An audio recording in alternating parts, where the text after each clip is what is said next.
সেটা হলো যে বিগত সময়ে বিভিন্ন আন্দোলন সংগ্রামের সময় যেভাবে আমরা বিএনপির সমাবেশগুলো সফল করছি, সেভাবে আমাদের সেক্রেটারি মহোদয় গতকালকে সত্যভাবে বলছে, নেতা তো উড়ে এসে হবো না, এই এরাই আবার নেতা হবো।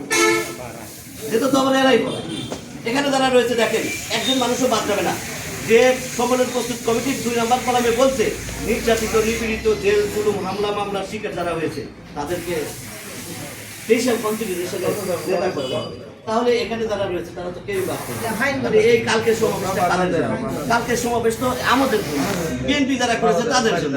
এই সমাবেশ আমরা যে কোনো মূল্যে সফল করব। এখন আমাদের সর্বোচ্চ চেষ্টা করতেছে যে কিছু কিছু করে ভাই বলছে যে কিছু দিবই, কিছু দেবেই, বিভিন্ন প্রস্তুতির জন্য কিছু দেবেই। একটা প্রস্তুতি একেবারে খুব সংক্ষেপে। কাজেই আপনারা একটু শান্ত হন, চেষ্টা করে দেখা যাক কিভাবে করে আমরা কালকের সমাবেশ সফল করি।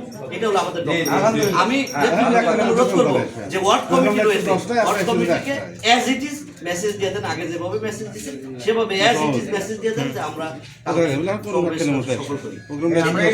কমিটি তো ভেঙে দেওয়া হয়। এটাই। সবাইকে ধন্যবাদ।